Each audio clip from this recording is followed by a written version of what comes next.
কেন খাবার খাচ্ছে না? কারণ হচ্ছে এই যে দোকানের যে মুখরোচক খাবারগুলো আছে, ধরেন চিপস বলেন, জুস বলেন, এগুলো ওদের ভালো লাগে। এটা তো জানি, কিন্তু ওর যে জিদ অনেক, অনেক জিদ। আচ্ছা, ওইটা আমরা কিভাবে নিয়ন্ত্রণ করব সেটাও বলতেছি। খাবারগুলা খায়, ওই খাবারগুলা খাওয়ার কারণে ওদের মুখের রুচিটা কিছুটা কমে। ওই জন্য ওরা বাসার যে খাবারগুলো আছে, ভাত, ওগুলো খাইতে চায় না। ও সবসময় ওই মুখরোচক খাবারগুলো খাইতে চায়। আচ্ছা, 2 নম্বর হচ্ছে ওর জিদ। এই জিদ বাড়ার পিছনে আমাদের হচ্ছে যে একটু সমস্যা আছে। সেটা হচ্ছে ও একদম ছোটবেলা থেকে কিছু কিছু ছোট ছোট জিদ করতো। বাচ্চারা হচ্ছে জিদ শুরু করে কোলে নেওয়া নিয়ে।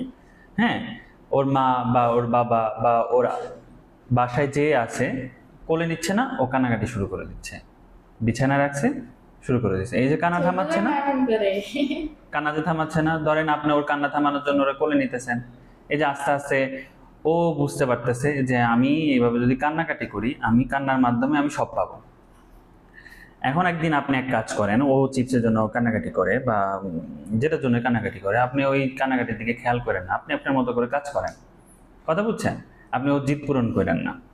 এটা হচ্ছে যে বাচ্চাদের সাইকোলজি বোঝার জন্য বলতেছি। আপনি ওর এরকম জিদ পূরণ করেন না।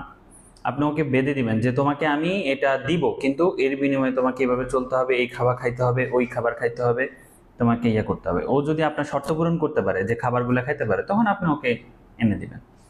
এতে হচ্ছে যে কি হবে, ও বুঝবে যে না, আমার মা আমাকে আসলে এনে দিচ্ছে, আমি যদি খাবার খাই, ও আস্তে আস্তে ঠিক হবে। ও কিন্তু আপনাকে, ও চিপস খাওয়ার জন্য বা ও জুস খাওয়ার জন্য ও নিজে হচ্ছে যে ওই খাবার নিয়ে আসা, প্লেট নিয়ে খাবার নিয়ে আসা, নিজে খেয়ে ফেলবে, খেয়ে বলবে মামা আমাকে চিপস কিনে দাও এবার, আমি তো খাইলাম। মানে আমার কথা বুঝছেন কিনা? জি।